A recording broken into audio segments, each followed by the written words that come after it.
pod bay doors, please, Hal.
Martin Scorsese brings us a startling vision,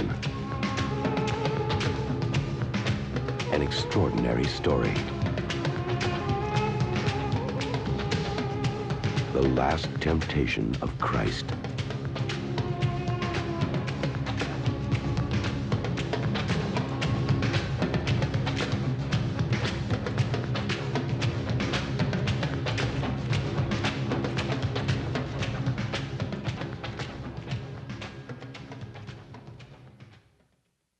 The bay doors are open. Welcome once again. I am your host, Mr. Jerry D. Roberts of ArmchairCinema.com and also ArmchairOscars.com. And joining me across the country is the most immaculate co-host, the film historian and critic for TalkMovieToMe.com, Mr. Doug Keller. How the heck are you today, sir? Your plan keeps changing. One day it's love, then it's the axe, and now you gotta die? I don't understand. He says this to me when we're planning the show. This is our planning meeting for this podcast. No, I should start by saying Happy Easter, everyone. To the second part of our Easter duality. And we couldn't have picked two more different, if that's a phrase, more different films. Last week you picked Life of Brian. I did. This week I picked The Last Temptation of Christ. Yes. I brought the whole wheat side, and you brought the sugar frosting. Mm-hmm. That's right. This is a deep film. Yeah, this is intense. This is intense. I sat with this. People behind the scenes should know I spend a week with the film we're going to talk about, and this is an intense film to spend a week with. So I want to ask you, when was the first time you saw this? I first saw this in high school. I actually watched it with my mother because she had obviously heard of it and hadn't seen it when it came out, and I was eager to see it because I was getting really into Scorsese. I thought the concept was interesting. I was still attending church regularly at the time and found it to be fascinating. Although I did fall asleep during it the first time. I have since seen it, I think now 3 or 4 more times, and just absolutely adore it for it's very affirming. It's one of the most devout movies I've ever seen. Oh yeah, absolutely. I was around during the controversy. I was a teenager, and you have to understand I live in Alabama, the Bible Belt. So it's stunning you got a copy of this to watch. Well, I didn't get a copy of it then. I didn't see this movie until my 20s. Because no theater here showed this movie. And it was kind of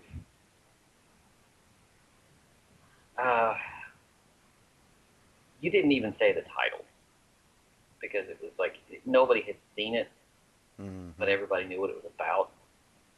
And yet nobody knew what it was about. yet nobody really knew what it was about because they hadn't ever seen it. I mean, it was this was a strange movie and a very probably the worst time for Scorsese to have made this film. He wanted to make it in the early '80s, Mm-hmm. and I think this was supposed to be his follow-up to Raging Bull. Yeah, Supposed to make it it was. '83, Mm-hmm. and he made The King of Comedy instead. And he kind of, I think it was under Warner Brothers at the time, Paramount. and Paramount, yeah, and they kind of got cold feet Mm-hmm. because to put you in the timeline where this movie comes from, it was this was the late '70s, early '80s when the moral majority kind of took Mm-hmm. over. You know, the people like Jerry Falwell that got president, they got Ronald Reagan elected, Mm-hmm. and it was very, very heady, very, very strange time because if you turn on the television anytime from about '83 till about '89, there were preachers, these Oh, right preachers all over the place. wall to wall. You had Pat Robertson, you had Jerry Falwell, you had Jimmy Swaggart, Jimmy. Robert Hilton, Yep. yeah, all of these. Some of them devout, a lot of them what I call prophets for profits, Mm-hmm. and they were, but they were all over the place. Oh yeah. You know, the PTL, and then all of a sudden the bucket tipped over, and you got all these scandals, Yep. and you know, and the whole thing came crashing down. Yep. Jim Baker and Tammy Faye, Jimmy Swaggart, all Robert Hilton. that. Yep. But the funny thing is, this movie dropped right in the middle of that.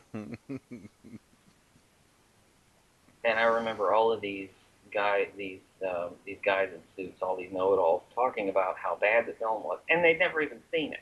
Yeah. Didn't even That's bother, didn't care to and go and see it. the novel's been around since 1955. Right. And Um, that novel was controversial too. The Catholic Church,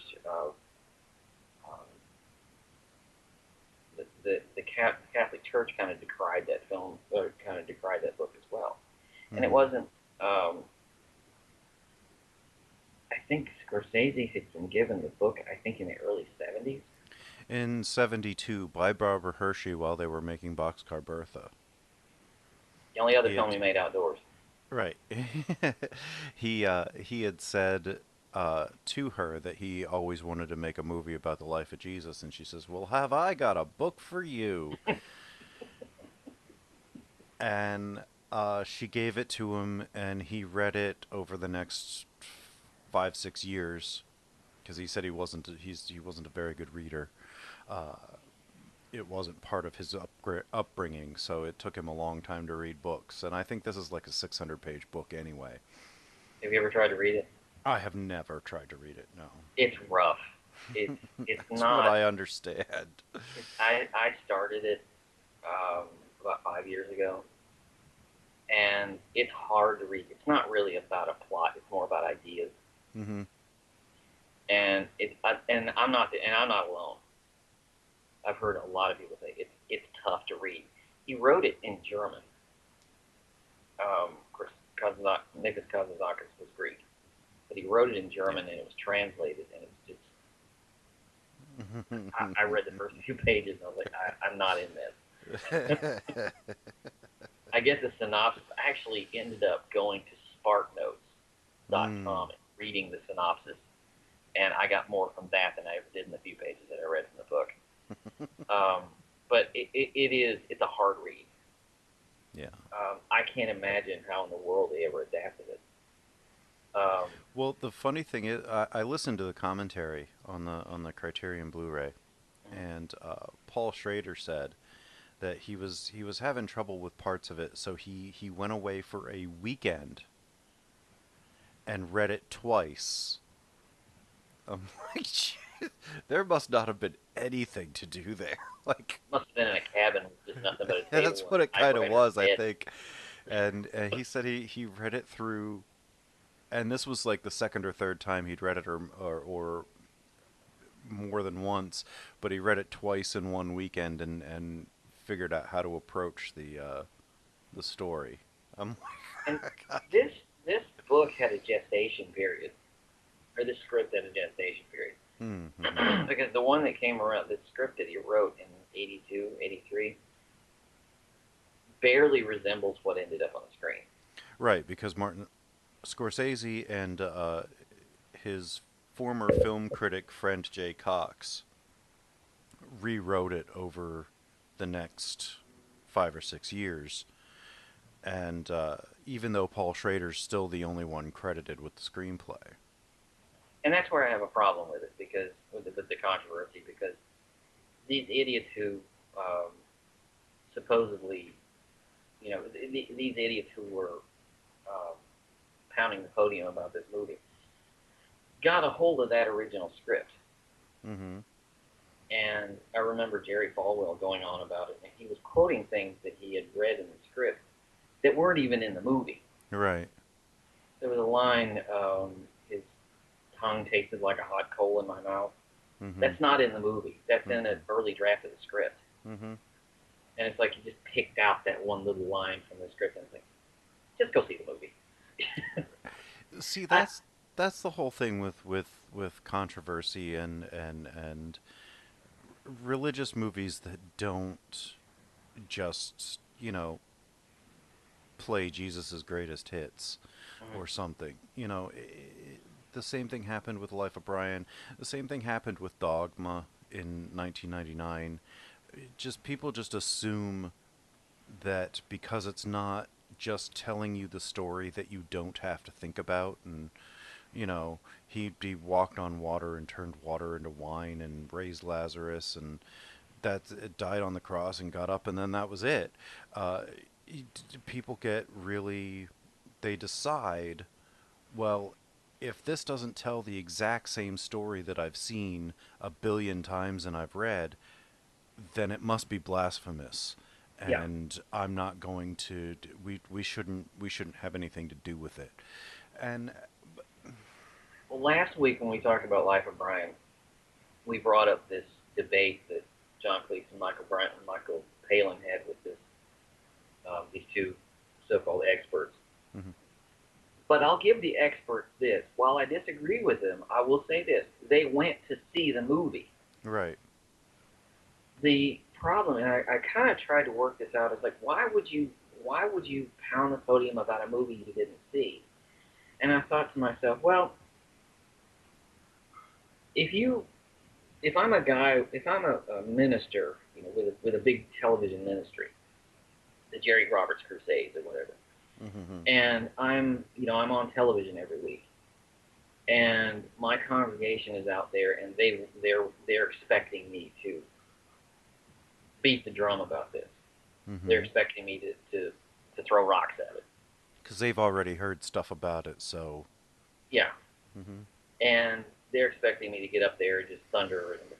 Now, if I go to see the movie, which would be very easy, I'd, say to my people, call the people at Universal, say, we'll set up a screening, and let me see it so I can know what I'm talking about.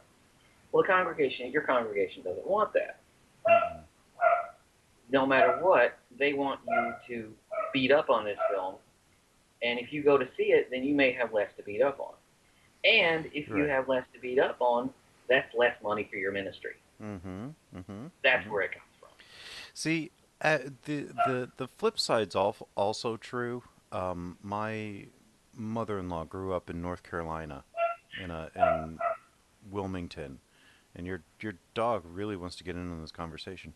Uh, she grew up in Wilmington, North Carolina, and she said that grew up in a Baptist church, and she said that the ministers would, if there was something coming out that they deemed was blasphemous or something to that effect, they would actually go see it, and they say, this is terrible movie. It does all this because I should know. I've seen it 2 or 3 times, and like. They liked it, but they knew that they had to rail against it, so they watched it a few times to understand it, and then they'd rail against it. But Yeah. seen every disgusting frame of this film Right, twice. exactly. Yes. Twice, yes. Hey, sometimes you just got to make sure. Yeah, You know, right? Yeah. you want to Did be I fair. just see what I just think I saw? Let me see this again. Well, this movie was not available to me at the time, and really didn't. Um, I didn't see this until probably my mid 20s. I just happened to walk into the Suncoast video store, and it was just there on the shelf, and I thought, you know what? I've never seen this, so I picked it up Because Blockbuster refused to carry it. because Blockbuster refused to carry it, which was so stupid. And now where's Blockbuster? Yeah, exactly. Well, we're Um, Suncoast. yeah, we're Suncoast. Well, I walked in and there it was, and I picked it up, and I went home and I watched it, and I thought this is marvelous. Yeah. It was one of the last VHS tapes I ever bought, Hmm. and but I knew what it was about, and I was raised Southern Baptist, and I'm still a Christian, but I've largely pulled myself away from denominations because I want to be able to think on a larger scale about certain things. Mhm. As this movie projects, as in a lot of ways like this movie, I want to be able to ask questions. Mhm. I want to be able to think about what I'm learning, and I would. It does ask a lot of questions that, as a kid, I was afraid to ask. Mhm. Well, how exactly is you know how exactly can he be you know God and man at the same time? Because if you're God, then that means you're flawless, and if you're man, that means you're not flawless. Because the nature of man is that we are fallible. Mhm.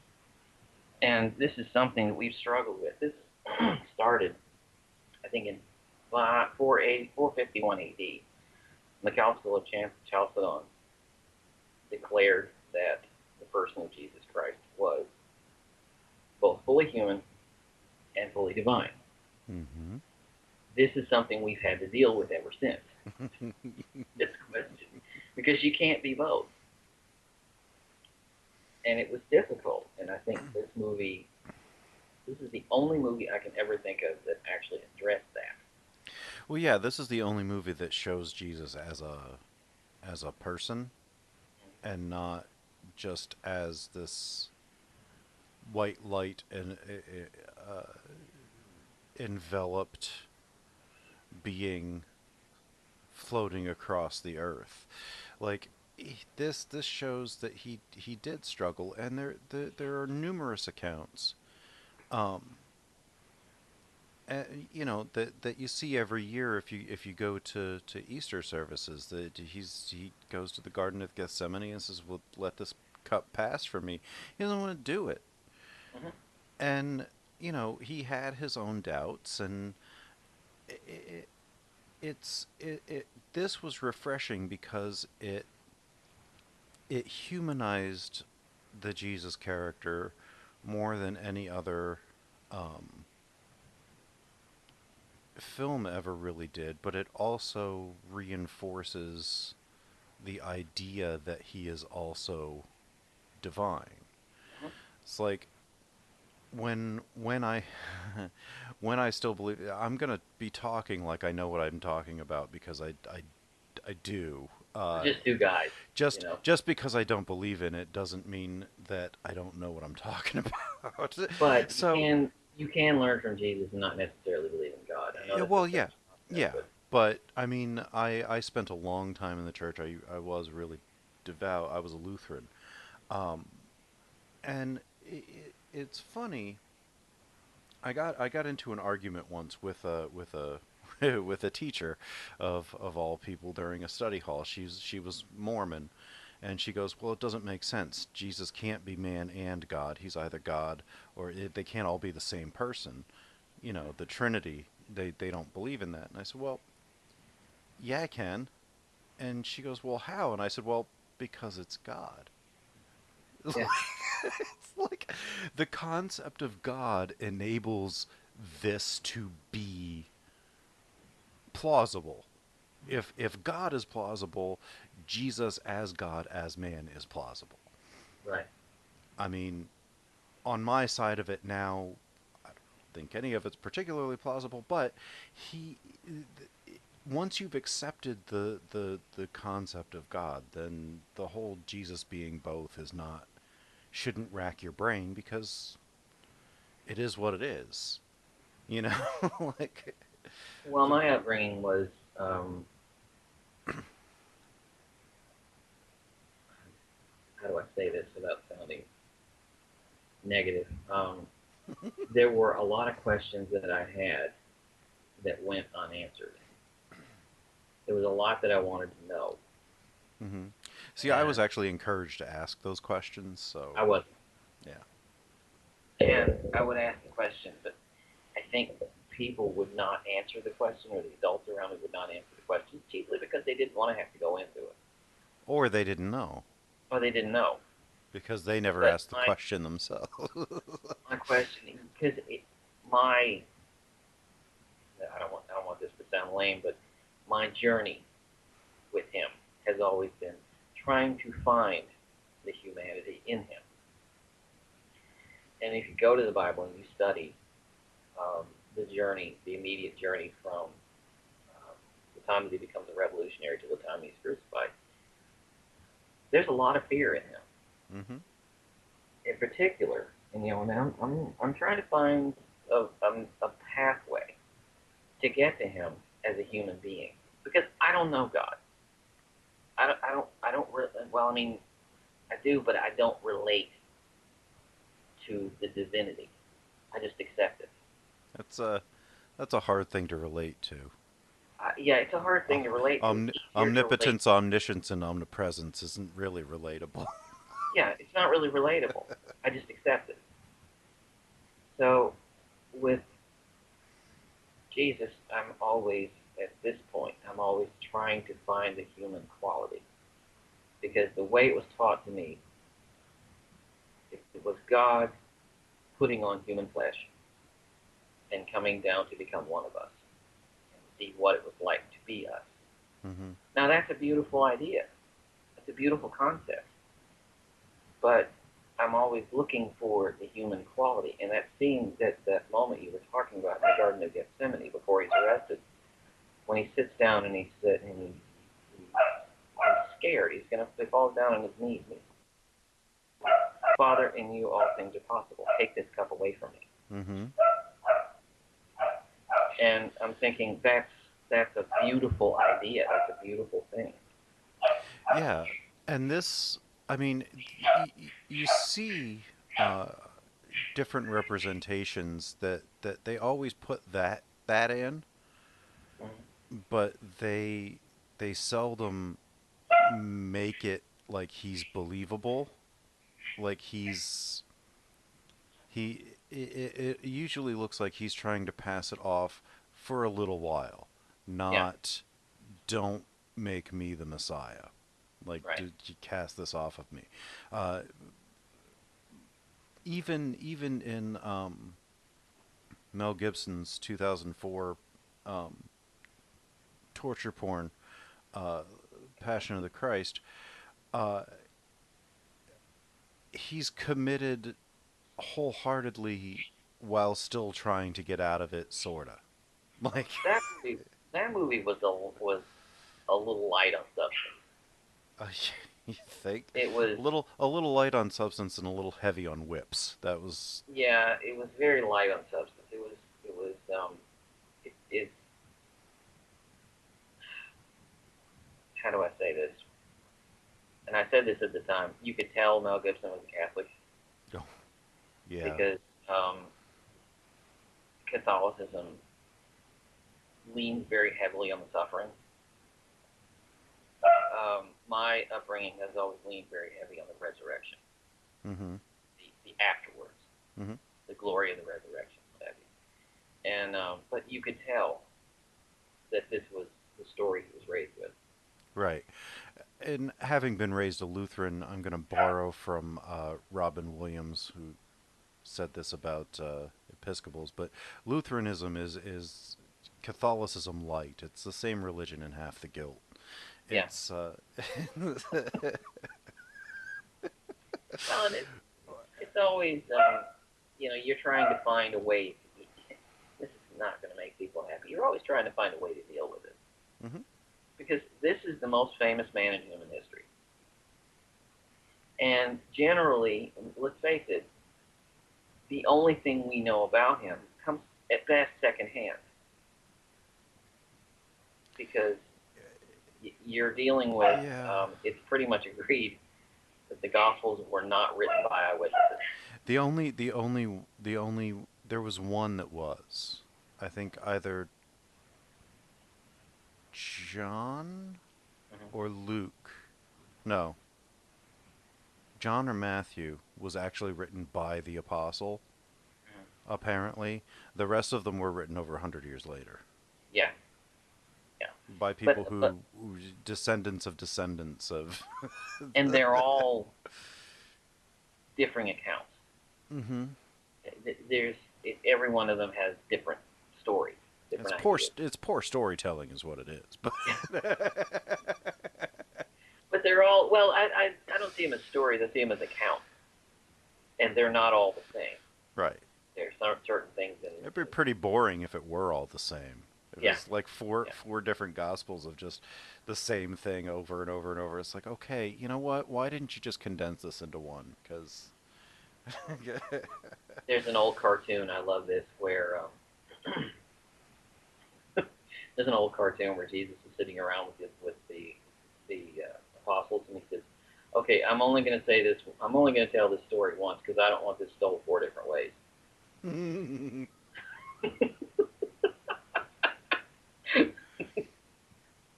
But let's get into the film a little bit because basically what I got from it, and I watched it a couple of times in the last week. It's a long film. It's 163 minutes, but I was surprised that this movie goes by fast. Well, yeah, it's. I mean, Scorsese never drags, even in his longest pictures. In particular, this one because I'm like, we're already in the desert, Mm-hmm. and I'm like, I know it's a long film. It's over 2 hours and 43 2 hours minutes. and 43 minutes. Yeah. And I'm just like, we're already in the desert. Hey, we're already ramping up to the crucifixion. Mm-hmm. This is going by really fast, and Yeah. it has a narrative structure that's kind of odd, in that it tends to be a little episodic, but it has that through line Mm-hmm. of his journey that he is not. I love this. He's not the same person at the end that he was at the beginning. He's very much not. Because at the beginning, the very first time we see him, he's laying on the ground, and there's a shadow of this bird that flies over him, and he's plagued by these headaches, and it's like a bird of prey digging its claws into his skull. Mm-hmm. It's one of those things. There are portents to come, Mm-hmm. and that's one of them because it's like the thorns. Yeah. And but he's like a teenager who's resisting his father. He's like a teenager who's Rebelling. he's trying to misbehave. Mm-hmm. And misbehave he does because he is, as everyone knows, a carpenter, building crosses for the Romans. Right. To The only crucify one. Jews, yeah. And carrying it out to the crucifixion grounds and helping them put it together and get the people up on it, and like I thought it's interesting that the beginning he's shown carrying the top part of the cross. Well, and also he's measuring it. I thought Yeah. that shot was a little on point. He's Yeah. measuring, and he's been doing the self-flagellation, Mm-hmm. and he's got the whip marks on his back. Mm-hmm. He's measuring, and he's got his arms out. I Right. It's a little on point. a little on the nose. Yeah. But, Yeah. Scorsese is brilliant and his imagery is incredible, but subtle he's never been. No. There's no reason to be. No. There's no reason for subtlety because this the story, the Passion Play, there's no subtlety about it. Mm-mm. It's very on point, and especially in this film because he's pinned down by this destiny that he knows that he has. I don't want to be the Messiah. I don't want to be this. I don't want this honor. Mm-hmm. I don't want this. And He just wants to live his life. he just wants to live his life. So he does these things, these horrible things. He tempts himself. Mm-hmm. But it's funny that he tempts himself, but he confesses, I'm afraid. Mm-hmm. I don't fight. I don't steal. I don't kill. I see a woman and I don't take her, not because I don't want to, but because I'm afraid to. Mm-hmm. He has those doubts, and he doubts himself, and he's very much afraid of. Um, I suppose very much afraid of displeasing his father. Mm-hmm. It's just I don't want to be the Messiah, but I don't want to do these other things either. I don't want to go out and kill somebody. And he tries to tempt himself. He goes to the brothel, the courtyard area there where Mary Magdalene was. And Childhood love interest to Mary Magdalene. yeah, childhood love interest, and she has turned herself to prostitution. And it's that scene. Goes to see her. I can't even. I was watching that scene the other night. I go, this is the grossest thing I've ever seen in my life. She's in her little stall at the end of the courtyard, and she takes one man after another, Mm-hmm. and they're all just sitting there watching. All her clients, her customers, Mm-hmm. are just sitting there watching. They're just queued up, waiting for their turn. Yeah. And she doesn't appear to take a smoke break or anything. She just Right. takes one man after another. And there's a man who, and apparently she works for herself. Yeah. I don't think the concept of pimp had been was at this time, but there's a man sitting in the courtyard next to Jesus who taps him on the arm and offers for him to go first. How No, generous. How nice yeah, is that? reason He's he can't be he's already going to be 23rd in a row. He might as well be 24th, no reason he can't be polite in the whorehouse. Right. But he's last. Mm-hmm. He waits around. And he goes in and he sits down and he says, I want you to forgive me. And it's just like, it's almost like she's doing what he's been doing. It's like she's defying a role that she's been Mm-hmm. playing. Mm-hmm. And by doing this. And it's just, this is the profession she's been given. And then she's nearly stoned to death for it. Mm-hmm. Because they drag her out to go stone her. Now this is what really strange because they're yelling at her for doing this, but they're more interested in the fact that she works on the Sabbath. Right. She broke Moses' law. I, I, I think that at the time, um, it was looked upon as like if you're an unmarried woman, there were only a handful of things you could do to support yourself, and none of them were particularly great. Yeah. But she was And apparently Jesus wouldn't marry her. right. She was fulfilling a service. I don't know, but she was laying with Romans on the Sabbath. That was her bigger crime. And working on the Sabbath. Working on the Sabbath and laying with Romans on the Sabbath. It's like, okay, well, She granted, and it would Judas, make you pretty tired. But she and Judas are the other interesting characters in this movie well, it's a triumvirate of main characters. It's Jesus, Judas, and Mary because Magdalene. Mary Magdalene kind of represents the earthly life that he could have, which he gets to see at the end of the movie. Mm-hmm. And Judas is rewritten here. His role is very, very different because we're always taught about Judas is that he betrayed Jesus. He dropped a dime on Jesus and turned him into the Roman. Here, it's very different because basically it suggests he knows about Jesus' divinity, Mm-hmm. but he's angry, and that's why he's slapping him around at the beginning. He's slapping him around at the beginning because you have an opportunity. You have this divinity. You have this power, and you're not using it Mm-hmm. to help the Israelites, the Jews.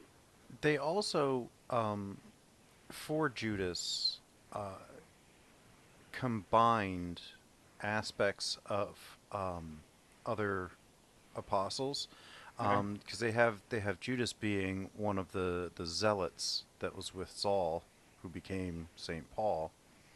Um, but really, I think it was Thaddeus that was a zealot. Yeah, It wasn't Judas. Um, but there was one of them that was a zealot that believed in the violent overthrow of the Romans, the violent expulsion of the Romans from Israel.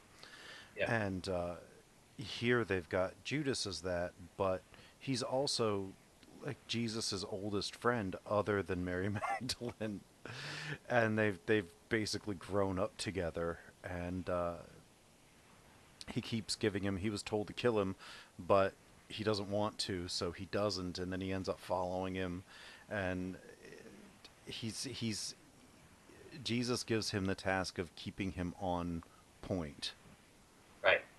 and Well, if and he keeping him on point, strays, and the movie suggests, and this is a new idea, suggests the idea that he knows that Jesus' destiny is to die on the cross, and he is the one who points him out because of this.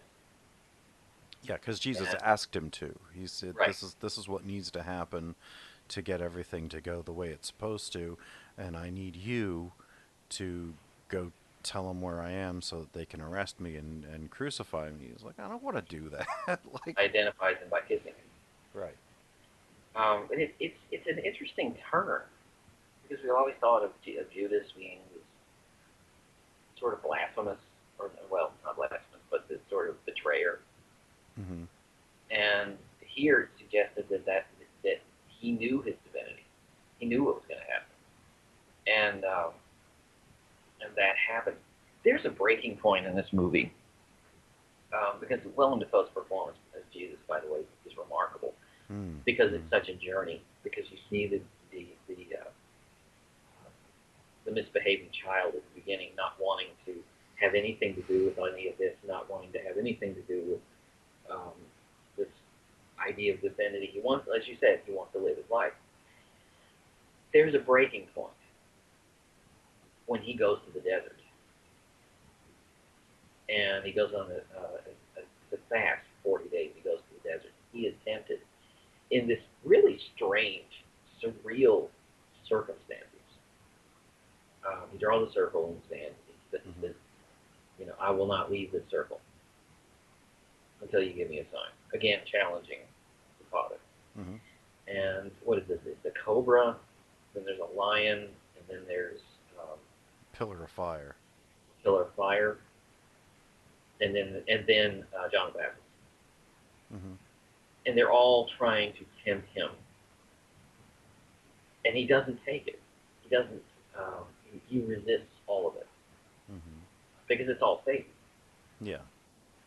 And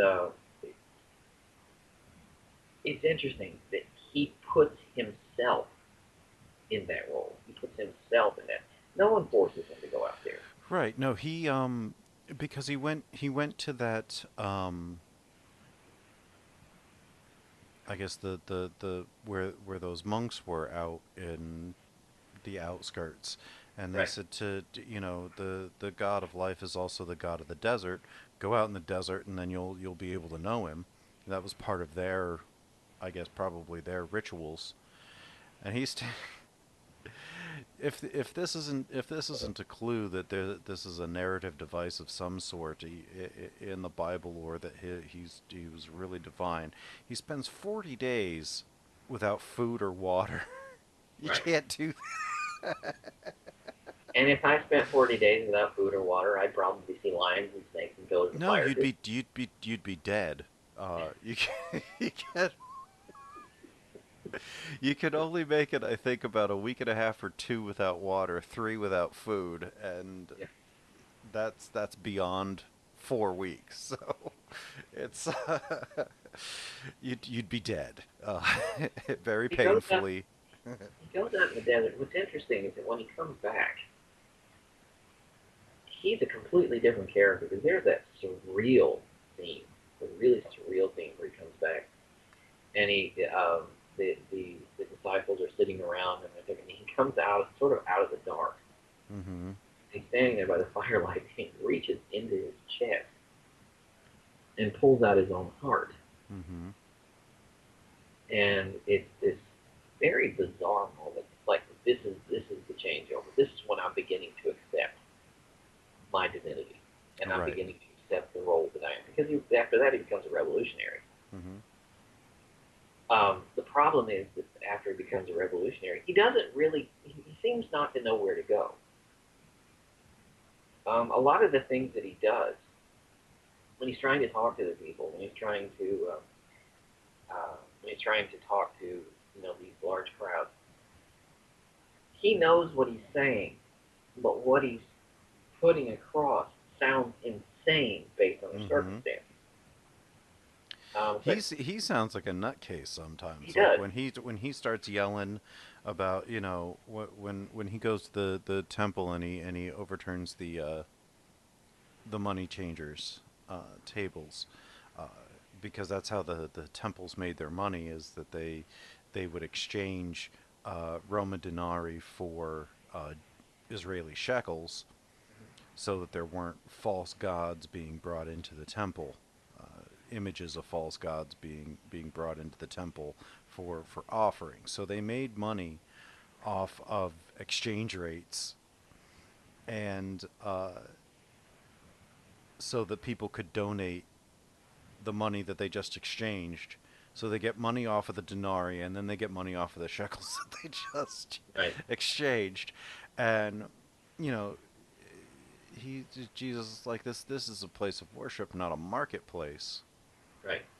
And he starts screaming like, this isn't my father's house. This isn't this. You can't do this. This I'm the way. And it's like, yeah. And his disciples are like, maybe we should go.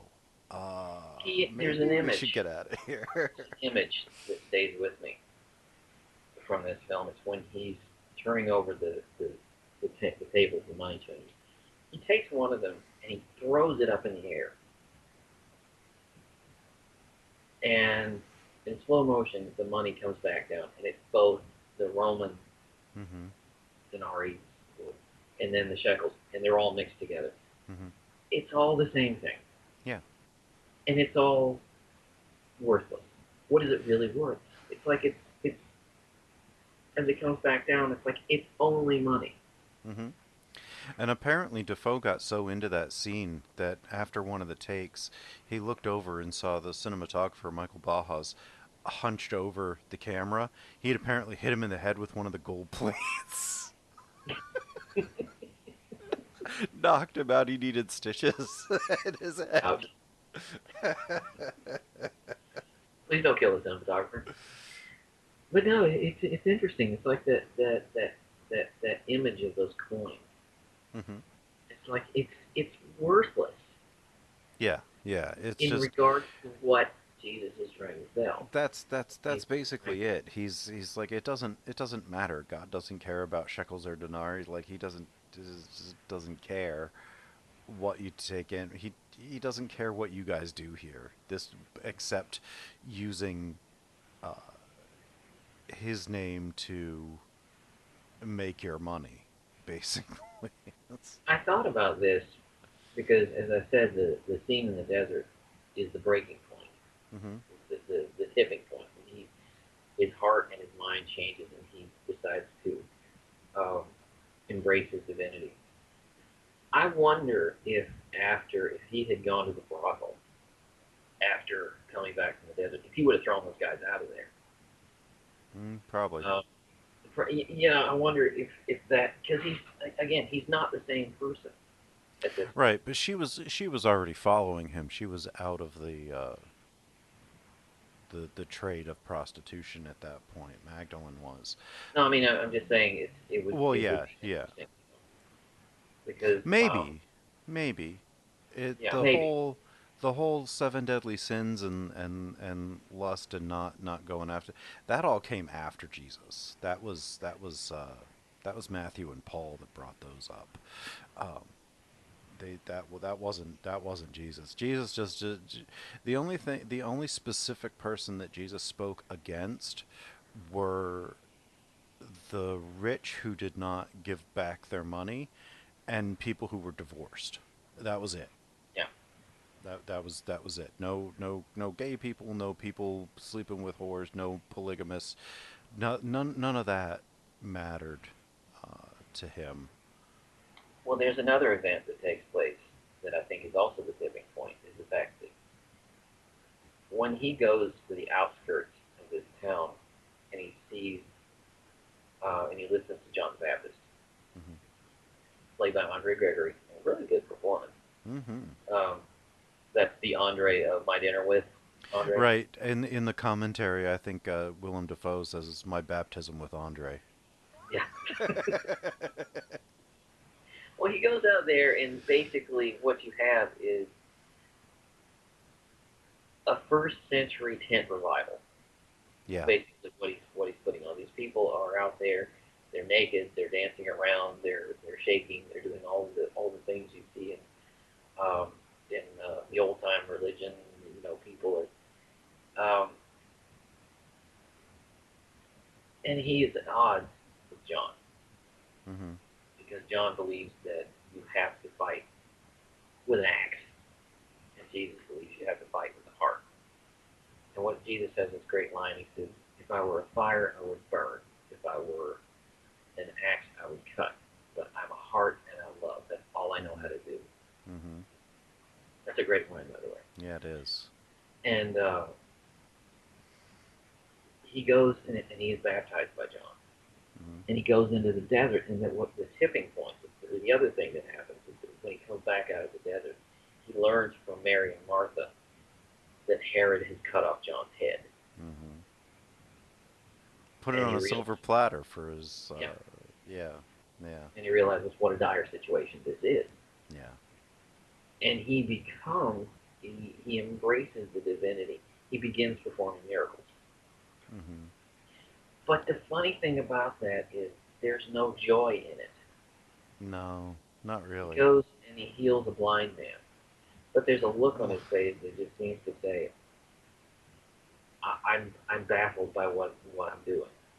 Well, there's just before that when he goes into the where the possessed people, quote unquote, were, and they're coming out of the holes and they're like writhing and coming up to him, and he's like faith healing people. It's like, you are out, I cast you out, and that's kind of what they went for with that. He's Yeah, he's just exhausted and overwhelmed by what he's able to accomplish. it's a weird shot too. It's like a zombie movie. They're sort of crawling out of holes and Right. they're covered with mud and dirt. It's weird. The only one that he seems to actually enjoy is I want to say it was Thomas, the shepherd. They go to the wedding at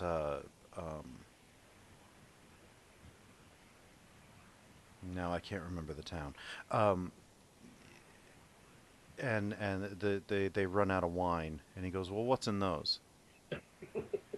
He goes, "Well, that's water." He's like, "No, it's wine." He goes, "Well, it's water. I put it there myself." Yeah, go check again. Yeah, And he did that just like as a prank almost, but yeah, yeah. He goes over and he tastes the wine. In fact, when he turned the water into wine, yeah. there are some moments in this movie that are so pointed. It's like, okay, here's where he turns water into wine. Here's where he uh,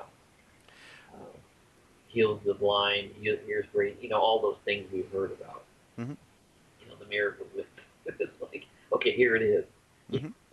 Like, But here's it doesn't play like a greatest hits of Jesus. You right, know, like it's Son of not God did. right. You're not going to get two hosts going. Remember when Jesus turned the water into wine? Here's that hit. Here's I don't And know. I think we all remember where we were when Jesus healed the blind man. You know, like it's, He does it. yeah, and I think at this point with that, I want to bring up how there is all, you have to look for it and you have to wait for it, but there is a sense of humor in this movie. Yeah. Um, Martin Scorsese's never made anything without at least something funny about it to diffuse some of the tension. Even Scene Taxi with the wine Driver, was pretty good. yeah, that was funny. Like even Taxi Driver, which I didn't realize until I watched it with an audience, is hilarious all the way through because of just how awkward Travis Bickle is. Yeah. And this is the same way. Like, if you're looking for it, if you see it, if you watch it in a certain way, there are parts of this that are really funny. Like when he comes out of the desert and he meets Mary and Martha, and the way that Mary specifically is talking to him about, you know, hey, you want to get married? Hey, let's have children. Hey, and Martha's Yeah. like, "You're making him uncomfortable. Cut it out." Like, And when they clean him up, yeah. when he comes out of the desert, he's like burnt baked from the sun and Hmm. just disheveled, and his clothing is tattered, and immediately you see him in their little house, and he's cleaned up. Hmm. And I've always made the joke that there's no description in the Bible about what Jesus looked like, except that he had blue eyes. And I've always said, if you want to know what Jesus looked like, go to the Arabian desert and look at a man coming in off the desert. Hmm. His face burnt by the sun, and very Middle Eastern features. He didn't look like Barry Gibb, No. but the watercolor Jesus that they painted in the Renaissance, that's what he looked like. Hmm. And I think Willem Dafoe is about the closest actor we have to that. But I guarantee you, he Mm. didn't look like that. There are people who have mistaken promo shots of Ewan McGregor as Obi-Wan Kenobi from Episode Yeah, 2 as Jesus. I saw a thing recently where somebody actually put a framed promo picture with the hood up of Ewan McGregor with the beard from Episode 2 on his grandmother's bed, and she put it up in a shrine like she has like all these pictures of Jesus, and he goes, "No, that's Obi-Wan Kenobi. He's a Jedi Master." She goes, "No, what are you talking about? Imagine, look at my little picture here. It's the same. It's Jesus." Like refused to believe that she had a prank pulled on her. So Ewan McGregor has indeed played the role yeah, he in played a on Last Days movie, of the Desert. yeah, in a movie that nobody saw, that I believe he also directed. He he did, some wise guy on the internet has cut together footage from that film and is trying to sell it as a teaser for an Obi-Wan Kenobi movie that I've hasn't even seen been it. I've seen it. that hasn't even been written yet. I mean, it's not even in the planning stages yet. The Obi-Wan Kenobi trailer. This is it, the official. No, no, it's not. No, This is like, and he plays off the fact that nobody saw Last Days in the Desert. right. But no, getting back to the movie, it's interesting because when you get to that point, there's a little misstep. I always thought right when you get to that scene you were talking about with Mary and Martha, Mm-hmm.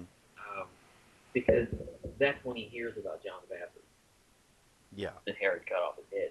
Mm-hmm. His reaction is startling, but boy, he gets over it quick. Yeah.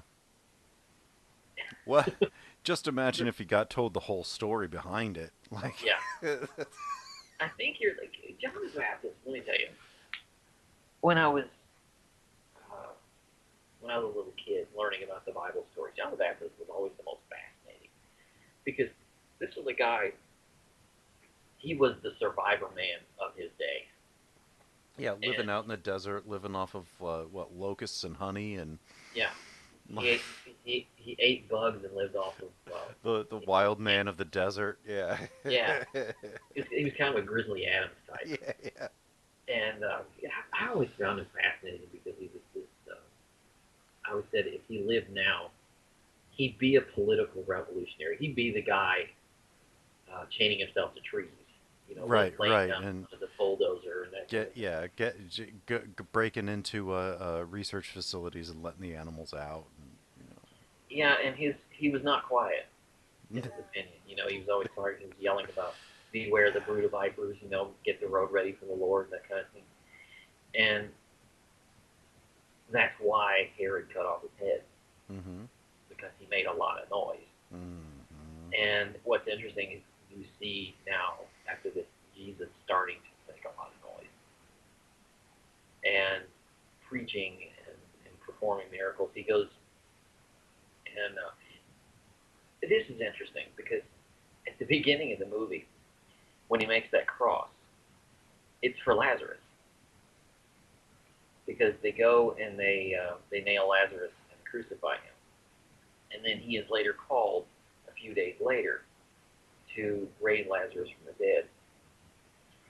And poor Lazarus, if it weren't for bad luck, he'd have no luck at all because he's crucified and then brought back from the dead, and then just as he's getting over that, Paul kills him. You know? Was it Lazarus at the beginning? Because the beginning is like a couple years before he raises Lazarus from the dead. I thought that was Lazarus at the I don't crucifixion. think it is. I don't think it can be with the timing. Okay, then the subtitle screwed up because Yeah. I was watching this with the subtitles on. It says Lazarus screams as he's being Or crucified. there's more than one Lazarus. It may be. It may be. Because But he raises Lazarus from the dead after he meets Martha and Mary, which is after his time in the desert, which was yeah, 40 days, which was probably about a few months after he, he made that that's last true. cross. That's very And they true. said, when did he bury? When was he buried? It's like 3 days ago. It's like, yeah, no, that's not the same dude. That's a weird scene, by the way, because and this is the first time I've ever seen this in a religious movie. Is that Jesus just rolled the stone away, and the first thing everybody does, Is cover their because of the smell. right? Yeah, I loved Nobody in it. a religious movie has ever done this. No, because there's not there's not an air of realism to religious movies, which is Right. funny because they're trying to illustrate what they perceive as the reality of the religion by placing it in a wholly unrealistic circumstance. Right. Right. I think that's why this film in particular stands out and is more affirming. If you're, you know, even if you're devout, if you watch this from beginning to end, it just it it reaffirms your faith if you have it, and if you don't, it's a heck of a movie. Yeah. It's, Yeah. um, so it's because it grounds things in the real. You see the blood splatter when You the see the decay nail on goes in. Lazarus's hand and face. Yeah, and you know he and the smell coming out from there and the the rituals of the weddings and the what it means at that time for a woman to be a prostitute, Right. what it means to be a fisherman, a shepherd. Like the one apostle, like for the whole thing, like the apostles were hilarious. It's just the one go, I wonder where my sheep are. I don't even know where they are now. I want more sheep. I was like, I like like Peter. he's following through, and then all of a sudden he's just like he's still thinking about his sheep. I love Peter because he's in this movie. He reminds me a lot of John Goodman in Big Lebowski. Mm-hmm. Whenever anybody says, "Shut up," just shut up. Yeah. Am I wrong? Am I wrong?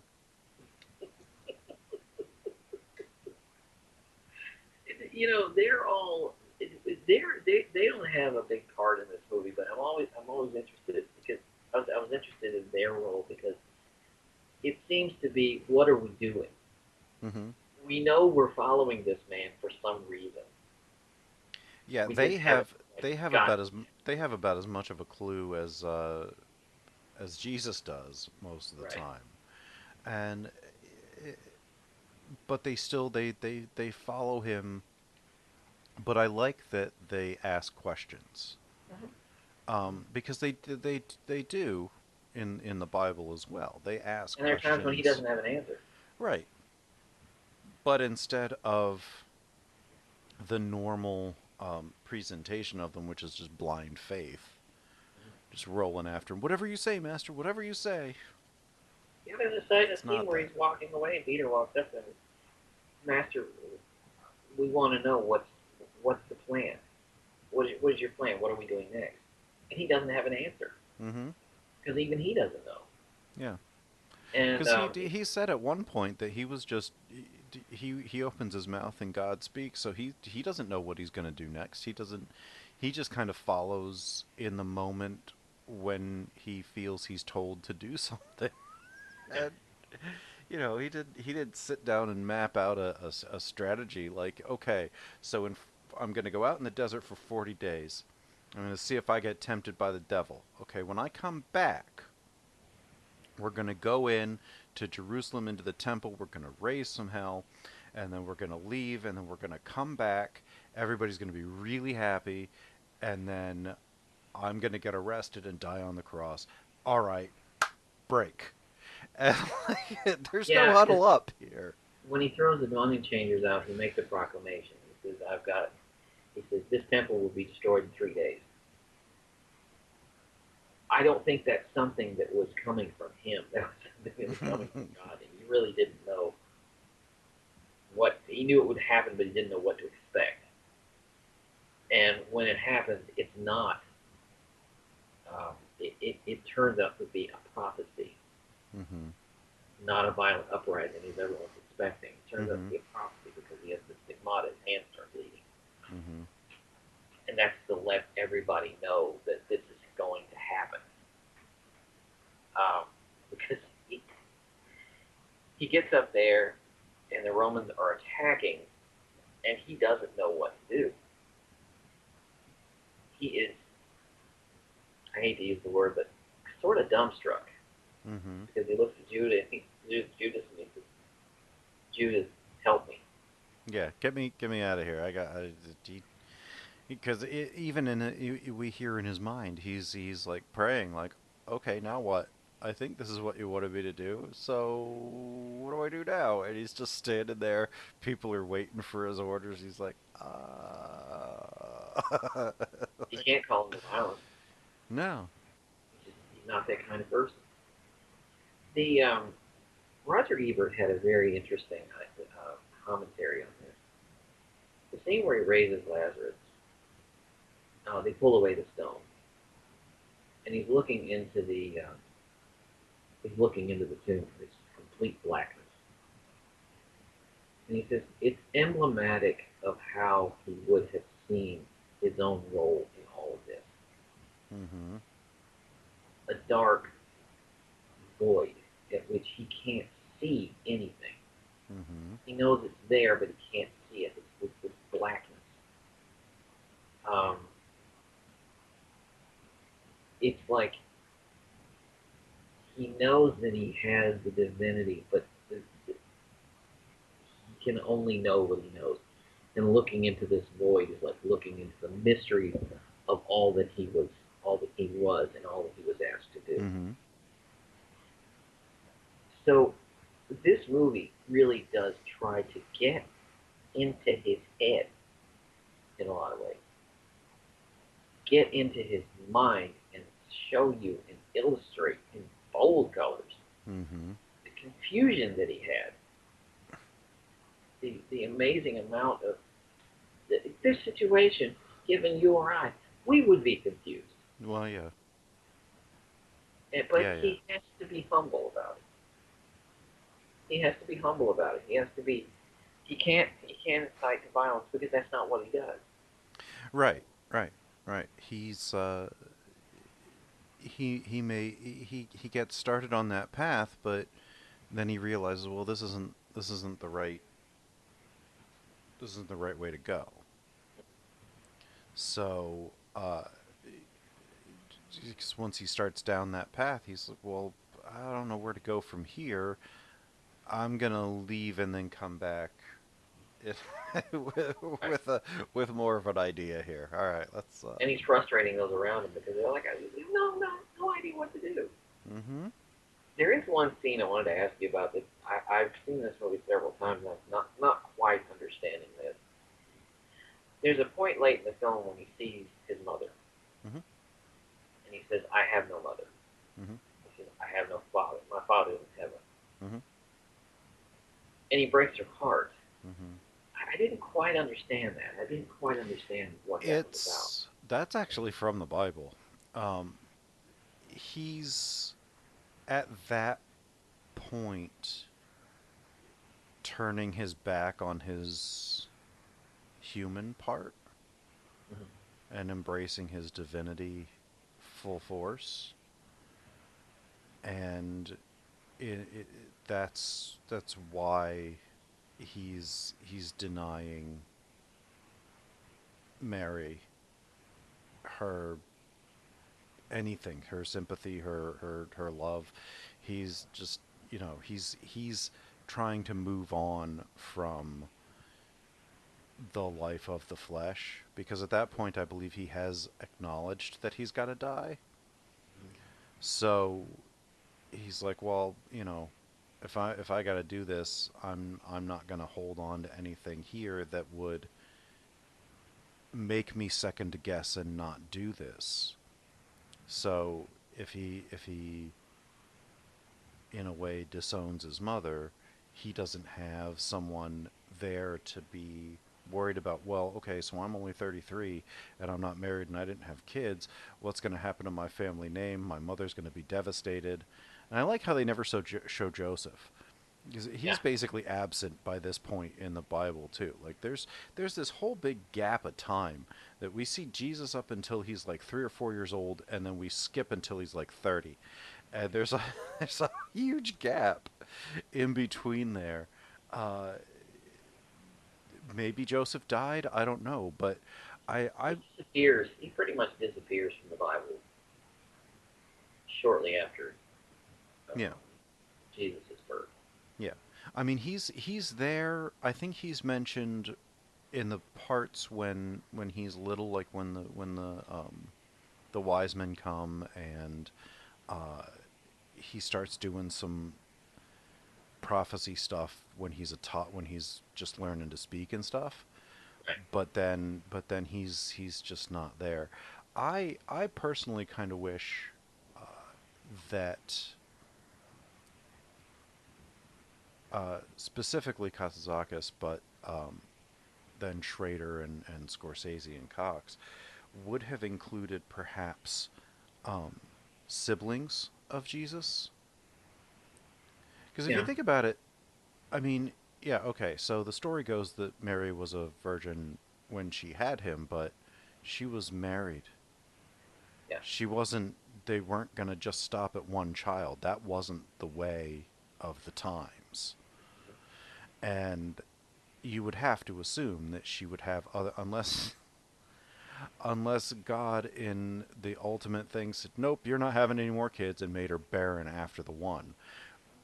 Well, there's always this belief that in the teachings of there's always this belief that that's the best way to honor God is to be fruitful and multiply, Hmm. to get married, have children. That's what you do. Did you ever hear Robin Williams' thing about, how what would it have been like to be Jerry, the brother of Jesus? No. It's like, yeah, he's my brother. What of it? Sitting in a bar. No, I can't turn the water into wine. I can't. I've always been curious about, and I was really disappointed when I saw the movie The Nativity Story. Well, That that the was a movie did, disappointing story. It was a that the movie didn't disappointing really movie. challenge or didn't really. It disappointed me because it didn't really deal with the central question that I've always had: how in the world did Joseph take the news? Yeah, Immaculate. What? You yeah. know? And I mean, what? Mary was like 14, Yeah, which was and normal at the time. Joseph was 18, 20. Yeah, He was younger than, she lucked out. He was a lot younger than a lot of yeah, poor women got hitched to, 50-year-old man. yeah. Um, but yeah, I saw over this past Christmas, the Star Oh, I'm with sorry. the animated. Yeah, it was horrible. And not because it told the story, but because it was supposed to be funny and it wasn't. I think that was my biggest complaint was like, I don't. You're gonna tell that story. Tell that story. I don't care. I'll watch it. I'll watch anything. Uh, but if you're trying to make it into a comedy with funny animals, make it funny.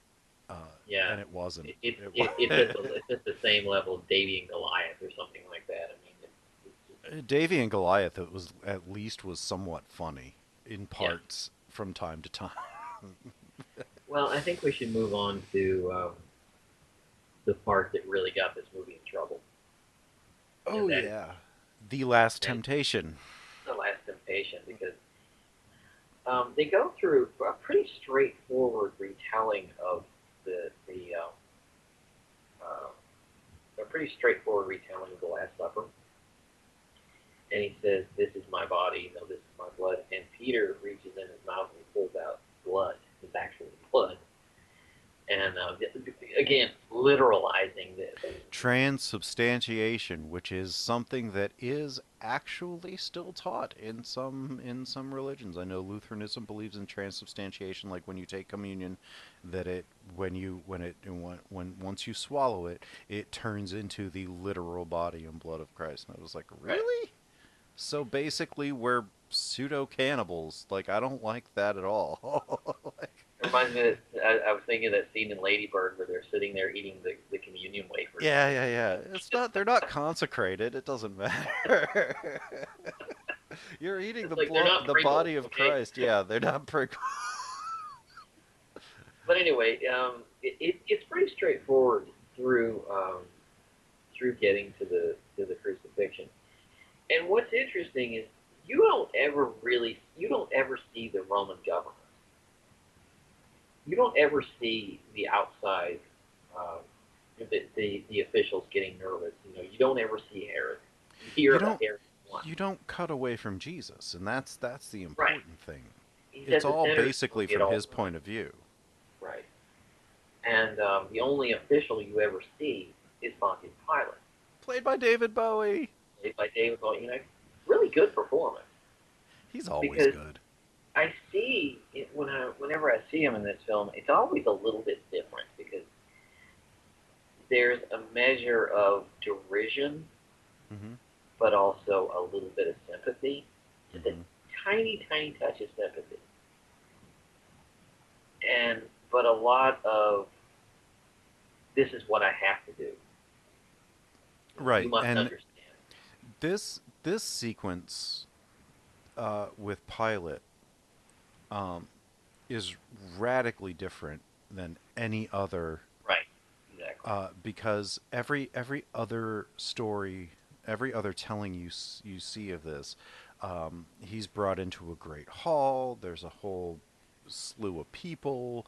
There's back talk and yelling and stuff from the crowd about, are you the king of the Jews? And he goes, that's king is your word, and all that kind of stuff. In a holding cell. He's in a stable. In a stable, yeah. He's taken to a stable because Pilate's off looking at one of his favorite horses, and he's like, "I'll talk to him," you know. And It's like at this the is time, just another, in a uh, long line of problems, right. and like at the time, if you even go by what's in the Bible and the Katsakis novel and everything, the whole area was just stacked to the brim with people claiming to be prophets and healers and Like John the Baptist. performing like magic tricks and stuff like that to get people to follow them. And they're like, well, what makes you different? You're just another one of these people. You're just getting loud, and now we're gonna put you up. That's it. That's what it is. And Pilate says to him, how about a little magic? How about a little demonstration? Mm-hmm. Jesus could have saved himself, Mm-hmm. but he didn't. This is again another temptation. He could Mm-hmm. have saved himself. He doesn't. He says, "I'm not a trained animal. I'm not a magician." And again, he could have saved himself there, but he doesn't. Like I don't do that. That's not how this works. Mm-hmm. And also because um, he's not. He knows he's got to go through this. He's got to go through the fire. Mm-hmm. And Pilate looks at him with this derision. He says, "You know, up on Golgotha, there's 300, 3,000 skulls. I do There, wish you people would count them sometime." yeah. There must be 3,000 skulls up there by now. Yeah. And the whole idea of him washing his hands in this is not here. No, because he It's doesn't care. basically, This is it's, ba- another thing. he's basically saying, you're just another magician. You're just another prophet. Right. The pomp and circumstance and batting it down to Herod and then batting it back up to Pilate and then back and forth, like, I don't want to take responsibility for this because he hasn't done anything wrong, so we can't kill him. It's like he doesn't care. Mhm. This is probably a more accurate representation of what if this happened, this is probably how it happened. Yeah. Like he doesn't care. There's not this great fervor. He doesn't have thousands of followers.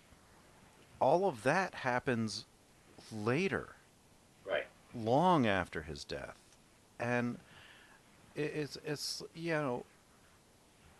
he wasn't treated particularly special, and there was no releasing of Barabbas. There was no, um, you know, it skips over a whole lot. Release Brian.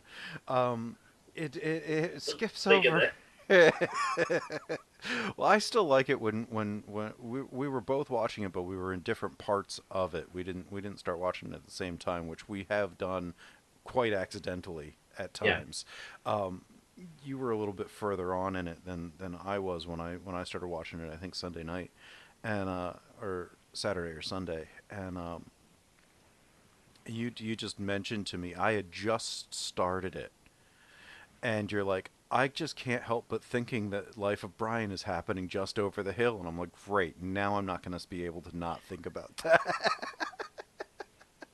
That's the problem with watching Life of Brian after this is that you're just thinking to yourself, well, they were filmed in the same part of the world, and this was shot in Morocco, and Life of Brian was shot in Tunisia. But and yeah. both in these desert landscapes. Hmm. Which, by the way, those desert landscapes are really, really amazing for these films because it's amazing that he's trying to teach these lessons of love and these lessons of these lessons of love in some of the most inhospitable landscapes. Right. He's teaching peace and coexistence in a place where you can you you have to scrounge just to get bread, and Right, like peace and acceptance and not open revolution against the people who are basically starving you. Uh, right, it's like no, love your neighbors, love your oppressors. It's like yeah, you're in the wrong place to be spouting that. I think you should go right. somewhere. You And know. given that landscape, it does sound a little crazy. Mm-hmm. So you can imagine the people at that time would have heard that and think, "You've got to be out of your mind. You're being oppressed and crucified and killed. You're talking about love." But it was a larger message, and he knew what he was talking about. Mm-hmm. But it just, to the people in their immediate circumstances, would have sounded crazy. So that's why he gained a small group of followers that grew and grew and grew. And it made a lot of noise. And eventually, Pilate thought, I can't have this. So, Right. It was another roadblock. yeah, It was another problem that he had to deal with for the occupation because Pilate was apparently a very efficient governor and was not a particularly nice guy when it came to his whom he was ruling. Uh, he was put there. He was gonna make the best of it. This was his job, and he was gonna do it right so that maybe he could get transferred out of there because it sucked there. yeah, not a job anybody would want. It's literally at that point at the end of the earth. Like they didn't know a whole lot beyond that area. Because who wants the job of condemning someone to death? I mean, even if you didn't like the Jews, who would be the one? What sicko would want that job? Who wants to be the guy that I always kind of envisioned the governorship of Jerusalem to be equivalent to you watch something that takes place in Russia, and they're like, well, we're gonna make you the head of the Siberian outpost. It's like it's technically a promotion, but you're at the end of the earth and you don't really have a whole lot to do because Right, there's not much out there, and you want to do your job and do it well so that maybe you get noticed and you can get transferred back closer to home because he's thousands of miles away from Rome. He's a Roman person and he wants to go home and get out of this terrible, inhospitable land and, and go home. So he's going to do his job is job. He's going to do it well, and he's going to hope that that gets him noticed and gets him a transfer. well, we get, um, and this is true of all. This is true of um, every time there's a new revision of the Passion Play. You get the torture. Yeah. Not nearly as much as Mel Gibson, but you get the torture. You get him in the stable being whipped. Um, you get him. They're placing the crown of thorns on his head and making him carry his crossbeam out into Hmm. up to the hill of Golgotha. And what's interesting is you're there with him. Hmm. You're there. You understand really what's going on in his mind. This is about to happen. Yeah. Every step of the way, you're with Right? You're him. with him. Sometimes you're in his head. You know the movie doesn't give you a break from Willem Dafoe's alabaster face. No, It's he's in everything in the movie. yeah, he's in every scene. He's practically in every frame. There's a couple of cutaways that he's not in, but Yeah, but he he's on the cross, and the cinematography, Michael Bauhaus, that cinematography, you feel that heat. he was one of the greats, and regrettably he died in 2017. Um, I mean, he was originally supposed to shoot this in '83, and when it got scrapped, he moved on to After Hours. Ended up being the first collaboration that he had with Scorsese. And Okay. he shot After Hours, he shot this, he shot um, Goodfellas, and The Departed, and The Age of Innocence, and Gangs of New York. and, and you know, he as much as anybody, even Robert Richardson, has helped define the look of a Scorsese picture Right. from the '80s on. As much as Thelma Schoonmaker, Michael Ballhaus is very much responsible for the look of a Martin Scorsese picture. And they do this thing that really is curious is that when they finally nail him at the cross, when they lift the cross, you go with him. They did that with Lazarus too, or with the crucifixion at the beginning. Right. You go with him. It's like we Yeah. want to feel that. Mm-hmm. And he's up there. He sees the other men who are crucified, and he's up there and bleeding, and then all of a sudden everything goes quiet, Mm-hmm. and you see this beautiful child, and the message is, you've done enough. You know, Yeah, you don't don't. have to die. You're not the Messiah. You get She to come pulls down.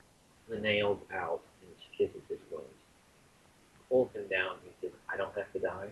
She says, "No, you don't have to die."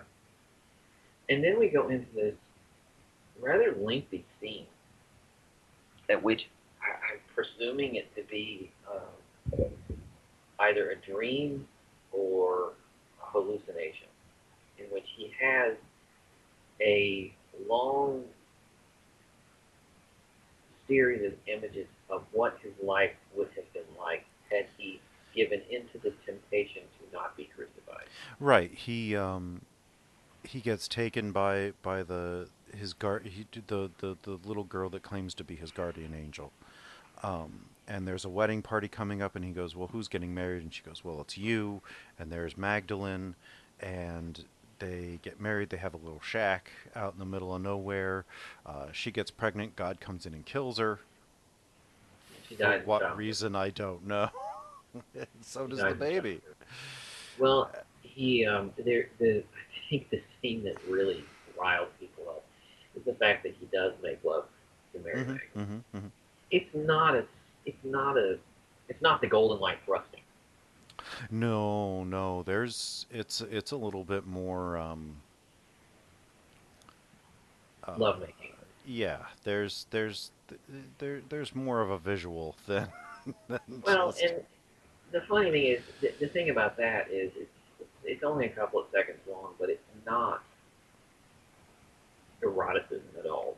It's No. basically trying to point to the idea that, um, as we always say, it's the most, as they always say, the most divine expression of man's life. And it I've personally never kind of thought that there would have been a problem with Jesus getting married and having sex and children because, first of all, marriage is a holy institution Mm-hmm. that was like, as long as you're married, you can do that. It's not a bad thing. So he was married, and then if if he was 33, if he was any other 33-year-old Jewish man in Israel at the time and he wasn't married, they would have had no use for him Yeah, because he's a yeah, young man that should be having more little Jews, and that's it. And if he wasn't doing that, then what's the point of him? And there weren't a whole lot of single guys rolling around yeah. in their early 30s. They that just didn't happen. So it's not really outside the realm of possibility that maybe he was even married before he started his prophesizing. And Again, we don't know because we most of don't it was know. secondhand. Yeah. But like the other thing to remember too, it was also decided at that council that they were going to write in that Magdalene was a prostitute. She wasn't. I think she was possessed at some point by a demon, but she actually they've done a lot of biblical excavation and archaeology, and they've decided that if she was actually real, she wasn't actually a prostitute. I Yeah, don't know if you knew that, that but is they did that so that the single most important woman in the Bible could be diminished and cast aside because she was just a whore. right. So, because, male centric uh, power structures and everything couldn't allow for really the first person to know the resurrected Christ to have been a prostitute. Yeah. Like, and there's speculation that she was actually his wife and they turned her into a prostitute to take power away from her. Well, with this scene, this series of scenes, there was an uproar. Very And as much I so. really studied this scene, it's about a 20-minute sequence. As I studied this scene, I kind of get it. I kind of get why people were upset. I guess it's Um, technically blasphemous. it's a whole movie, basically. But, I mean, Eh, is it? it's trying to be, but it's trying to accent the human doubting qualities. It's trying to show the idea that if he was in fact a human being, then he would have these temptations. And those temptations are in this scene because what happens after she dies is some time goes by and he ends up with Mary and Martha. Mm-hmm. And I'm guessing that he ends up marrying both of them because he ends up having children with them. Yeah, the They're the at sisters of that Lazarus, by the way. right. At that time, the polygamy, even in Judaism, was not looked down upon. You Right. had more than one wife and had children with more than one person. Um, and the thing that bothered me, and I had forgotten this from the last time I had seen it until I saw it this most recent time, the little girl saying that there's only one woman with many faces. I'm like, boy, if that isn't just misogynistic to the nth degree, I don't know Yeah. what is. Like, it's okay. You can go in and sleep with your wife's sister because there's just one woman with many faces. It's like, boy, that is Right. really robbing women of an identity, isn't it? Yeah. Like, I was very upset.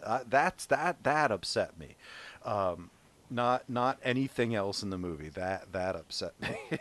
Like, Well, and it's that, and he has, like I say, he has many children with him, hmm and he sort of forgets. It's almost like he forgets his role. He forgets that any of the divinity and all of that, any of that ever even happened, because the angel comes to him and says, "Are you happy?" He says, "Do you have?" hmm She says, "Do you have any regrets?" And he says, "Nope." But then he hears Yeah, the wrongful killing. Saul, who is now Paul, evangelizing about how Jesus was crucified, Oh died, and yeah, was buried, and resurrected, and played by the brilliant Harry Dean Stanton, we just lost. also regrettably late Harry Dean Stanton, um, who I still think should have been nominated for an Oscar for Lucky. But Yeah, anyway, uh, he's preaching, and Jesus goes up to him. Defoe Jesus goes up to him, and he's like, "Oh, that's a lie, because that was me. I didn't die on the cross. I was pulled down by this angel here. She helped me, and I'm just a regular Joe, living my life of a carpenter. I've got kids. I've got, it's that the whatever you're saying isn't true." And he says, "I don't care. They believe it. I gotta preach this. Yeah. This is what people need to hold on to their lives. This is what people need to, this is what gives people hope. And if I have to crucify you, I'm going to do it. If I need to resurrect you, I'm going to do that too. And I'm glad I met you because the Jesus that I preach is different from you, and Whether it was you or not, I don't really care. That speaks so much to the theological idea of Yeah, it the way does. people see him, the way people see Jesus doing it. That says more about the belief that people have in Jesus than just about anything I've ever seen. Yeah, that when he says that, it it's probably the greatest summation of religion that I have ever really heard of. People need this, and this is what we're going to I'm tell not them going to because this is confuse what. people with the facts. Right, I'm right, going to tell right, them what right. you need to hear This was so that they their can. man that shot Liberty Valance moment when Right. the legend becomes fact, print the legend. You know. I'm going to tell people what they need to hear so Hmm. that they can have the more peaceful life in you, Hmm. whether you went on the cross or not, Hmm. whether you did the things they say you did or not. I'm going to give this to them because they need it. Hmm. They need to feel this, and that's a powerful element. It's also But pretty then, cynical if you think about it. yeah, Like, very simple. And then of course the Romans start killing people, hmm. and Jesus gets older. His apostles come to him, and they're like, "You didn't do what you said. You didn't do what you were going to do." Particularly Judas. I think it's on his deathbed, Yeah, and he comes to him and says, "You didn't do what you were supposed to do. You were supposed to die on that cross, yeah, traitor. traitor." And then he says, "This angel saved me from it." This angel, this is a Yeah, devil, it turns out to and be. the devil that was the column of fire in the desert. Now, I want to share this because this was one of the greatest things I've ever heard in a commentary. Um, at the end of the movie, with the commentary on the Criterion Blu-ray, which actually was also on the DVD. I think it was Which is recorded the in the edition we both watched. right. It's on the 90s. It was recorded in '97, I think, when they were doing the laserdisc of it. And so at that point, this movie was only 9 years old Yeah. when they're doing this commentary, and it is now what, 20 years old, 25, No, 30, this is his 30. 30th This is anniversary. 30th anniversary. Spaced on that. I'm trying to make myself younger. So uh, Scorsese says, like, originally in the original screenplay that Schrader wrote, the child, which in the book was a small Arab boy, but they changed that for obvious obvious to not make the Arab the devil. You know, I mean, it's just what are the optics on that? Honestly, in Yeah. 1988, like they changed it to a little white British girl, which is actually more fitting, probably. But the Very ethereal. yeah, and so originally it was supposed to turn into this great beast with black wings and everything, but they couldn't afford to do that. Yeah. So they They tried didn't care. several right, they tried several things. And one of them was it transformed into something like they tried a puppet, and Scorsese called it a death muppet, Death Muppet. which is the greatest thing ever. Until they Bluey finally Cobra was just nothing, you know. yeah, until they finally just decided to cut back to the column of fire in the desert and dub Yeah. over, um, and saying, "I told you I'd see you again." And so he runs out and he's like, "No, I want to die on the cross. Take this away. Yeah. I want to go back." And then it comes back and he's still on the cross. He was never taken down. This And he has is that smile. right. This was all put into his head by the devil as to tempt him to say, you could live this life. Just reject what you're doing now. He would have still died on the cross. See, that's the thing. Yeah. That's he still would have died on the cross, but he would have been rejecting his divine purpose and therefore screwed up God's idea of him and giving in to that temptation of the devil. You see, he wasn't going to live that life. That was the Yeah. best he was going to do. It was like that one Star Trek: The Next Generation when Captain Picard got zapped by a probe. He lived a whole life, and he lived like 80 years in an hour and a half. And, and he came back, and he has this lifetime of memories. But he was only like an hour older. It's exactly the same thing. Like, he has this life of memories, but he's still been hanging up on the cross. The devil wasn't going to take him down. He was going to die there anyway. Like, And he just has this. He comes back and he has this smile because he's defeated hmm the thing that he's been fighting the whole way. He finally says, "It is accomplished," hmm and that's where the movie ends. yeah, that's it. And There's no resurrection at all. not in this one, no, because Catholics tend to focus on the suffering. Right. But at the end, when he dies, right at the moment of his death on the cross, you see this light pour in from the side, and then the film goes all janky. Yeah, that was strange. Actually, I know why that happened. Um, it was a faulty camera that right at that moment something broke and it let light into the film bank and Yeah. exposed the light, and they had to use it because that's all they had. Yeah. And but it looks like it's this divine thing that Jesus died and he broke the camera 2,000 years later. um And did you it's notice Peter Gabriel's score comes in? And if you go into the closing credits, the his score by score was Peter incredible. the score by Peter Gabriel in the closing credits is so joyous Mm-hmm. because this has happened. Mm-hmm. It's that he has overcome his doubts and fears, and it's a signal to us that we can be more comfortable with our own.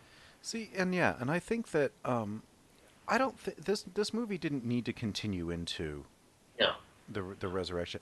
The whole point of the movie was him gradually accepting his divinity, and that it wasn't just an all of the sudden thing. He grew into it and grew to understand it, and when he finally accepts it, when he gets through that last temptation, it is accomplished. There's no more story as far as this story is concerned, because this was his shucking of his humanity and going full into his divinity. right, right, And after the death and resurrection, he's fully divine at that point. He's no longer a human because right. he's dead. So he is now just the spirit of the man who was Jesus, and then he, as they say, as the story goes, ascends into heaven. So he's not really a human anymore. He doesn't bear those qualifications. He doesn't have those doubts and fears anymore because he's already accepted his divinity. He's already died. He's already gotten back up, and Right. he's already become zombie Jesus, and now he's going to go back up into heaven. And so, And the interesting thing is, it's written. This thing is written or created, I should say, from three different points of view. Um, Scorsese was a Catholic. Paul Schrader was raised a Dutch Calvinist, mhm, and then Nikos Kazantzakis was Greek Orthodox. mhm, So you have all these different um, points of view, points of learning about things. vying for control. Yeah, and but all really finding, in a lot of ways, a common ground Mhm, um, to see this on a pragmatic level, to allow us to understand that this message, if you do believe as I do, this message that he was trying to give to us, that he was a divine being that came to this planet to be um, a sacrifice for our sins, and that he had to get there. And there was a lot of temptation not to. He could have just run away. mhm. He could have just gone to another country, just not done it. And he He had could have probably had the he temptation to could do have that. he could have killed himself. He could have gone off and gotten married and had kids and been a carpenter and just not dealt with the headaches and just not not done it. But people wanted to see him as this picture postcard, Mhm. as this absolute perfection. I don't know perfection. I don't understand perfection. that's not. I don't relate to that. Again, as I said, divinity. I don't relate to divinity. I just accept it because I'm a believer, and that's what you do. But I can relate to it when it is placed in a context of something that is very, very human, which this film is, and it's Yeah, very good it power. is. It is. It's a very powerful film, even for the likes of me. Um, You uh, heathens, huh? you heathens. Yes, yes. But I mean, and I don't. I don't personally, I don't begrudge any story that anybody's trying to tell in a film. If it's told well, I'm Yeah. gonna like it, whether I have a fundamental agreement or disagreement with it. Um, Leading off of that, what kind of recommendations do you have I for would that? recommend This is a not like any other movie there ever really has been or yeah, was. seriously. I want to recommend a documentary that's actually streaming on YouTube. An old Peter Jennings report where he did a series called In Search of Jesus, Mhm. in which he went to Jerusalem, he went to Bethlehem, he went to Nazareth to talk to the biblical scholars and people who live there and followers of Christ, just to try to understand exactly who this man was. Mhm. It's really interesting. It's Easter time, and I think it's perfect. I think it would be perfect just to take a look at it. Mhm. Um, it's called In Search of Jesus. I believe it was sometime maybe 2003, Mhm. and it's really really interesting because he's taking Jesus from a journalist point of view, and he says at the very beginning, "We've been looking for Jesus as journalists." And so he sort of steps outside the belief system, the theology, and just kind of looks into why this story is so important. Mhm. And that's really, I really, really watched that, studied it in preparation for this. Mhm. What do you got? As usual, a few. Um, Definitely. What is it? Pasolini's 1964 masterpiece, "The Gospel According to Saint Matthew," which they took they used bits and pieces of as cues for this picture. Yeah, It was very influential to them because that also attempts to show Jesus as the man.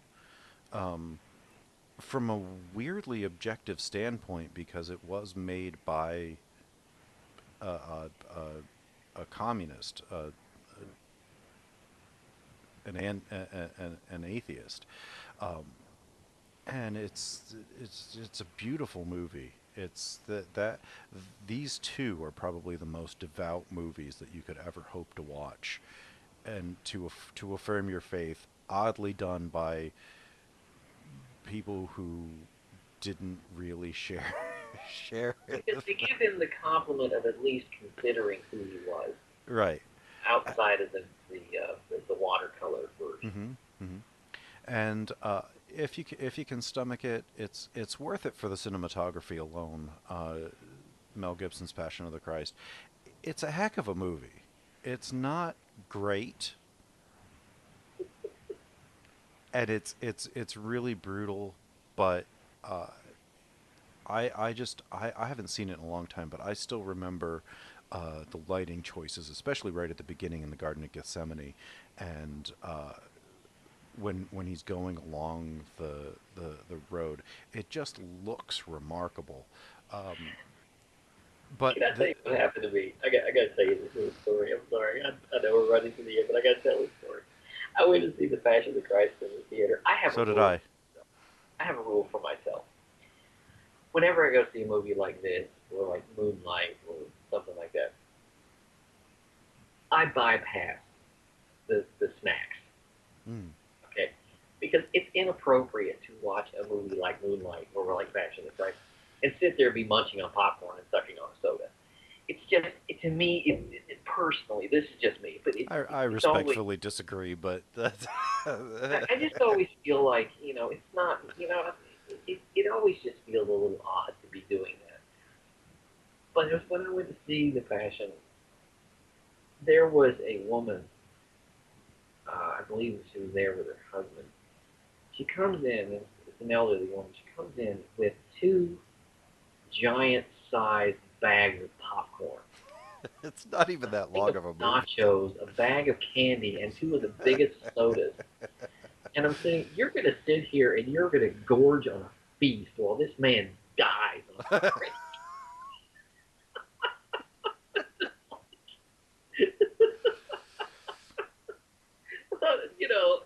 You didn't give any thought to this at all. And how well does that go down when literally the man bleeds about as much blood as 16 human bodies could hold? There's so much blood gushing in that in the Sam Raimi movie. I mean, It's I mean, it's Kill Bill they on are. steroids. It's like it's. I mean, they're settling in with this feast, and they got hot dogs and nachos and popcorn and Jeez. all. It's only a 2-hour movie. This is not Star Wars. Okay? I mean, I get it if you're sitting down for like Lawrence of Arabia or Gone with the Wind. You know it's going to be a long haul, so you sit down Yeah. with a bunch of stuff. But this was only two You know, hours, and it's brutal, brutal. Indiana I don't Jones. I mean, you sit there. That's a movie to eat popcorn by. This is not a movie to eat popcorn by. know. Sorry. Anyway. Anyway, I also want to recommend Ingmar Bergman's The Seventh Seal Yeah. and Great. The Virgin Seal, or the Virgin Spring, um, which is oddly religious in It's a sort of. way. And his Through the Glass Darkly. And basically anything Bergman is an interesting take on religion, God and the absence of God, and what you do with that. And so, if you're not really looking to watch Max von Sydow in The Greatest Story Ever Told, watch him in The Seventh Seal. Watch him play chess with death. Whatever you do, don't follow this with Life of Brian or watch Life of Brian and watch this because It's gonna take you out of it really fast. it's going to take you out of it, really, because that's what we did with Life of Brian. And it was hard to watch this and not think that Life of Brian was happening just over the next hill. And even in some places, like right there, you kind of look and see. Let's see, is Brian at the Beatitude, at the Sermon on the Mount that was hastily put together? Is he there? Yeah. It's like, and just as a note, at the couple of stonings that they do show here, there are women present, and they are not wearing beards. And they're not wearing beards. Yeah.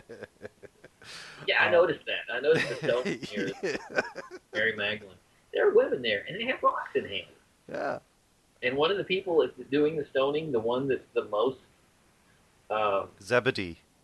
Zebedee, the one that is the most outspoken about wanting to stone her, is played by Irvin Kershner, The director of The Empire Strikes Back. the director of The Empire Strikes Back. Yep.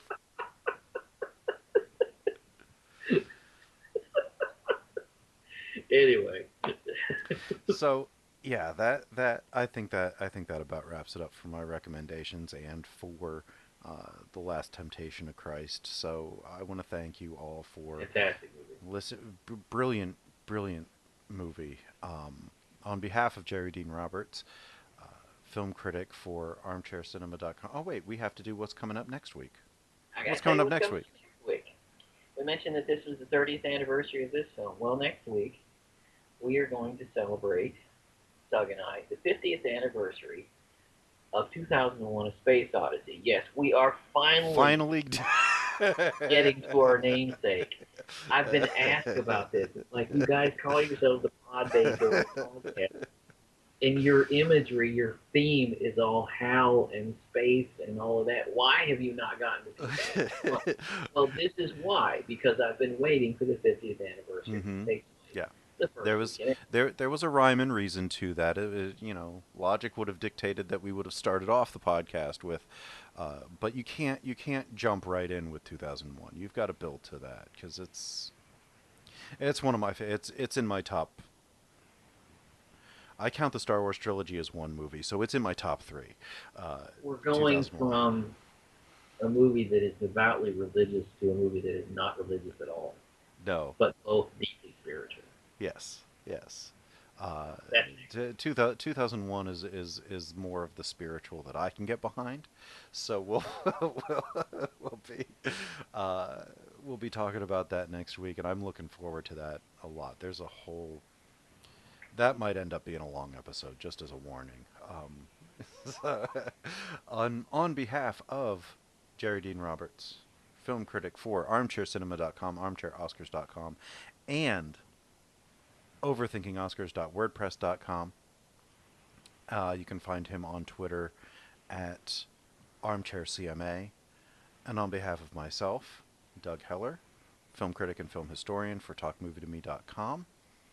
And you can find me on Twitter at TalkMovieToMe1. You can find all of our back episodes on our YouTube channel and at www.thepodbaydoorspodcast.wordpress.com. You can find the podcast on Twitter at pod_bay. And that about wraps it up for us. And the pod bay doors are now closed. The mission has been completed.